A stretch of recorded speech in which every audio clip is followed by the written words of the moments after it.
Hello guys, welcome to my YouTube channel. তো আজকে কথা হবে হইচইর একটা রিসেন্ট ওয়েব সিরিজ বেরিয়েছে নতুন, অ্যাডভোকেট অচিন্ত আইচ বলে, সেটা নিয়ে। তো তার গল্পটা যদি একটু ছোটো করে বলি, যে একজন মেয়ে যে তার স্বামীকে, সবাই মানে 15 জন প্রায় আই উইটনেস দেখতে পায় যে সে তার স্বামীকে খুন করছে, এবং সে কি আসলেই দোষী না নির্দোষ সেটাই প্রমাণ করার জন্য তার হয়ে উকিল হিসেবে লড়াই করে অ্যাডভোকেট অচিন্ত আইচ, যে চরিত্রটা প্লে করছে ঋত্বিক চক্রবর্তী। আর তার বিরুদ্ধে লড়াই করছে অ্যাডভোকেট সীতানাথ গাঙ্গুলি, যে চরিত্রটা প্লে করেছে শাশ্বত চ্যাটার্জি। তো আদৌ কি অচিন্ত আইচ বাঁচাতে পারবে সুরঙ্গনাকে, মানে ওই মেয়েটাকে, অ্যাকিউজকে? তো সেটা নিয়েই পুরো সিরিজটা, তার সাথে বিভিন্ন ফ্যামিলি ড্রামা, ফ্যামিলির ভেতরের গল্প, গেচ্ছা, আগের যে গল্প, সে সমস্ত নিয়েই সিরিজটা। তো সিরিজটার পজিটিভ নেগেটিভ দুটো দিকই আছে। তো আমার ওভারঅল সিরিজটা কিন্তু বেশ ভালো লেগেছে। মানে বাংলায় এরকম কাজ খুব একটা হয় না, মানে কোর্টরুম ড্রামা যেগুলোকে বলে। এর আগে কয়েকদিন আগে হইচইয়ের একটা হয়েছিল, যাহা বলিব সত্য বলিব, কোর্টরুম ড্রামা টাইপ। তো ওটা কিন্তু বেশ ভালো ছিল, মিমি আর টোটা রয় চৌধুরী ছিল। ওটা কিন্তু বেশ ভালো একটা ওয়েব সিরিজ হয়েছিল। তো ওটার সাকসেসের পরেই মেবি এটা আর একটা কোর্টরুম ড্রামা বানানোর কথা ভেবেছে আর কি হইচই। এরকম হয়তো আরও আসবে। তো যেহেতু এখানে সব বাঘা বাঘা অভিনেতাদের ইউজ করা হয়েছে, তো গল্পটায় কিছু খামতি থাকলেও, স্টোরি মানে স্ক্রিপ্ট রাইটিংয়ে কিছু খামতি থাকলেও কিন্তু অভিনয় সেটা বেরিয়ে গেছে। যেমন অ্যাডভোকেট অচিন্ত আইচের ভূমিকায় ঋত্বিক চক্রবর্তী দারুণ পুল অফ করেছে। মানে প্রথম দিকে তার যে আন্ডার কনফিডেন্ট যে ব্যাপারটা, সে যে কিন্তু করছে, কোর্টে ঠিকমতো কথা বলতে পারছে না। প্রথমে তার কাছে ওই সব ছাগল, মুরগি, এইসবের কেস আসতো, সে ভালো কেস পেতো না। এর আগে একটা কেস লড়তে গিয়ে মেয়েটা, মানে একটা ছোটো একটা বাজে অতীত আছে, সেটা মানে কেন সে কেস লড়তে চায় না, তার একটা অতীত আছে। তো সেই পাসটাও একটু অল্প একটু দেখিয়েছে এখানে, কেন সে লড়তে চায় না আর কি। ওদিকে সীতানাথ গাঙ্গুলি একজন খুব বড় লয়ার, মানে বড় মানে দাপুটে লয়ার আর কি। তার টিমটাই অন্যরকম, প্রায় 5-6 জনের টিম তার। মানে সে যখন কোর্টে ঢোকে, তার এগেনস্টে কেউ দাঁড়াতে পারে না। সে আজ পর্যন্ত একটাও কেসে হারেনি। তো এই ক্যারেক্টারটা যে শাশ্বত চ্যাটার্জি করেছে সীতানাথ গাঙ্গুলি, মানে জাস্ট চোখ সরানো যাচ্ছে না, এত দারুণ করেছে ক্যারেক্টারটা। হ্যাঁ, ক্যারেক্টারটা লেখার মধ্যে অনেক খামতি আছে, সেগুলো নেগেটিভ পয়েন্টে আমি বলছি। মানে নেগেটিভ পয়েন্টে, মানে এখানে সে যে একটাও কেস হারেনি, মানে তার যে এই যে দাপটটা, এই যে তার স্ট্রং বিহেভিয়ারটা, এরকম অ্যাটিটিউড, তো তার পিছনে কিছু একটা দেখানো উচিত ছিল। যে মানে কোনো একটা খুব ভাইটাল কেস যেটা সে হারার মুখ থেকে বের করে এনেছিল, সেরকম কিছু একটা দেখাতে পারতো। একটা ছোটো ফ্ল্যাশব্যাকেও সেটা দেখানো যেত, যার ফল মানে তারপরে আস্তে আস্তে তার যেই সম্মানটা বা এই দাপটটা এটা তৈরি হয়েছে। আর তারপরে অচিন্ত আইচেরও যে কেন এই জিনিসটা, মানে কেন তার এই ভয়, তার এই আন্ডার কনফিডেন্ট ব্যাপারটা, তার সাথে সীতানাথ গাঙ্গুলির কী সম্পর্ক, কেন সীতানাথ গাঙ্গুলি তাকে হেয় করে চলে, এই যে ব্যাপারটা না, এটা মানে সিরিজে দেখিয়েছে। বাট তার কেন যে এই ঘটনাটা ঘটেছে, তার সব কিছু পিছনে তো একটা রিজন আছে, সেগুলো কিন্তু কোথাও দেখায়নি, যেটা আমার খুব খারাপ লেগেছে। কোর্টরুম ড্রামাটা অনেক পর থেকে শুরু হয়েছে। হ্যাঁ, যখন থেকে কোর্টরুম ড্রামাটা শুরু হচ্ছে, তখন থেকে সিরিজটা আরও ইন্টারেস্টিং হয়ে যায়। মানে খুব টান উত্তেজনার মধ্যে দিয়ে সিরিজটা এগোতে থাকে।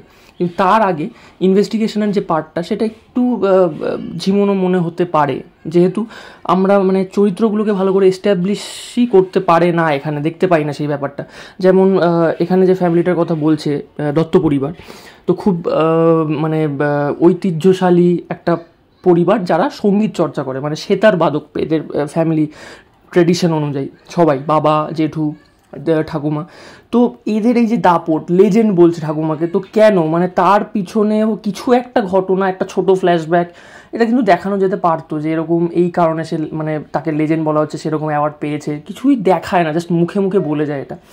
আমি জানি যে মানে গল্পটার মেন ভিত্তি এটা নয়, বাট কিছু জিনিস দেখালে না গল্পটার মানে ভিতটা স্ট্রং হয়, তাহলে গল্পটা মানে দর্শক আরও বেশি কানেক্ট করতে পারে।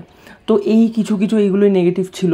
বাকি সমস্তটাই যখন থেকে কোর্টরুম ড্রামাটা শুরু হয়, যখন থেকে দুজনের মধ্যে কনফ্লিক্টটা শুরু হয়, সেই কনফ্লিক্টটা মানে দারুণ লাগে দেখতে। বিশেষ যখন ওই অচিন্ত আইচ আর ওই সীতানাথ গাঙ্গুলির মধ্যে যে কনফ্লিক্টটা শুরু হয়, খুব সুন্দরভাবে এগোয় আর কি কোর্টরুম ড্রামাটা। আর ওদিকে দেবরাজ একটা মানে ছোট নয়, মানে কমেডি চরিত্রে অভিনয় করেছে, যেখানে দেখানো হচ্ছে যে ঋত্বিক চক্রবর্তীর অ্যাসিস্ট্যান্ট, মানে অচিন্ত আইচের অ্যাসিস্ট্যান্ট, সে প্রথমে পকেট মারছিল, তাকে বাঁচিয়ে কী করে তাকে তার অ্যাসিস্ট্যান্ট বানায়, তাকে টাকা দেয়।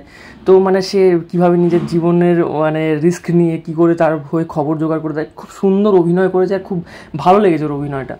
ওদিকে দুলাল লাহিড়িও বেশ ভালো অভিনয় করেছে, এতদিন পরেও দুলাল লাহিড়ির অভিনয় দারুণ লাগলো দেখে, মানে হালকা কমেডি, হালকা সিরিয়াস ব্যাপার, কিন্তু এমন কিছু ডায়লগ আছে এখানে যেগুলো বোঝা যায় যে অতীতে কিছু একটা ব্যাপার ছিল বা কোনো একটা ঘটনা ছিল। ওই একটা জায়গায় বলে সীতানাথ গাঙ্গুলি অচিন্ত্য আজকে যে বাবার ক্লার্কের চাকরিটা তুমি পেয়েছো বা ভালো, মানে এই যে ব্যাপারগুলো এগুলো একটু দেখানো উচিত ছিল ব্যাকগ্রাউন্ডে, মানে কী সম্পর্ক তাদের মধ্যে। তো বাকি সিরিজটা সত্যিই একবার দেখা যায়, বাংলায় এরকম কাজ হয় না জেনারেলি, মানে কোর্টরুম ড্রামা আরও হওয়া উচিত। এর আগে যাহা বলিব সত্য বলিব যেমন, ওটা আরও বেটার ছিল, ওটা নিয়ে এখানে বলছি না, ওটা আরও বেটার ছিল, কারণ ওখানে টোটা রায়চৌধুরীর অনেকগুলো ডাইমেনশন দেখানো হয়েছিল, কিন্তু এখানে সীতানাথ গাঙ্গুলির অতগুলো ডাইমেনশন দেখানো হয়নি, কারণ এর ব্যাকগ্রাউন্ডে বা পিছনের কোনো গল্পই দেখানো হয়নি। সীতানাথ গাঙ্গুলি কীভাবে দত্ত পরিবারে এত ক্লোজ হলো সে সমস্ত ব্যাপার কিছুই দেখানো হয়নি এখানে। তো সেগুলো দেখালে হয়তো আরও প্রমিনেন্ট হতো ব্যাপারটা। বাকি যেহেতু শাশ্বত চ্যাটার্জি এত ভালো একজন অভিনেতা, দারুণ পুল অফ করে দিয়েছে, খুব সুন্দর। দুজনের অভিনয় এখানে মারাত্মক, মানে দুজন মেন যে ক্যারেক্টার, সীতানাথ গাঙ্গুলির ভূমিকায় শাশ্বত আর ওদিকে অচিন্ত্য আইচের ভূমিকায় ঋত্বিক, খুব ভালো অভিনয় করেছে।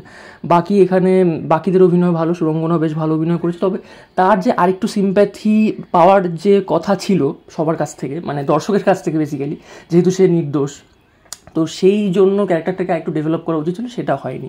আর লাস্টের দিকে একটা মানে লাস্টের যে ক্লাইম্যাক্সটা ওটা খুব ভালো লাগে আমার, বিশেষ করে যে ক্লোজিং স্টেটমেন্টগুলো যেটা দেয় অচিন্ত্য আইচ বিশেষ করে, সেটা খুব ভালো লাগে। বাট সেখানে একটা কথা আমার একটু খটকা লাগে, যেখানে বলে যে মানে যে মানে মারা গেছে, যে মেয়েটার স্বামী মারা গেছে, যে স্বামীটাও মানে খুব একটা ভালো লোক ছিল না, কিন্তু সেটা কিন্তু কোনো সেরকম অর্থে প্রমাণ পাওয়া যায়নি। হ্যাঁ, কারোর বিহেভিয়ার হঠাৎ খারাপ হয়ে গেলে সেটা কিন্তু যে সে আগে থেকেই খারাপ মানুষ তা কিন্তু নয়, কেন বিহেভিয়ার খারাপ হয়েছে সেটা আমরা বুঝতেই পারি সিরিজটা দেখে, কিন্তু তার আগে কিন্তু তার বিহেভিয়ার যে ভালো ছিল বা সে যে তার স্ত্রীকে যথেষ্ট ভালোবাসতো সেটা কিন্তু আমরা বুঝতে পারি, যেহেতু তার শাশুড়িকে মা বলে মানে ডেকে মা মানে খুব ভালোবাসতো, সেই উপহার দিল, মানে সেই একটা সিকোয়েন্সে বোঝা যায়। সেই সিনটা আমি বলছি না, সেই সিনটা সিরিজটা দেখলে বোঝা যাবে যে সে তার স্ত্রীকে, তার স্ত্রীর বাড়ির লোককে ভালোবাসতো, কিন্তু সেখানে যেহেতু লাস্টে একটা অন্যরকম কথা বলে অচিন্ত্য, সেটা আমার ভালো লাগেনি, মানে সেটা কিন্তু কোনো প্রমাণ নেই, ওটা জাস্ট একটা বলার দরকার বলে দিল আর কি সিরিজটার শেষে। তো যাই হোক, ওভারঅল সিরিজটা বেশ ভালো, সবাই দেখুন গিয়ে সিরিজটা, আর জানান কীরকম লাগলো যারা দেখেছেন। অবশ্যই ভিডিওটা লাইক করে দেবেন, চ্যানেলটা সাবস্ক্রাইব করে দেবেন। আজকের মতো টাটা, বাই বাই।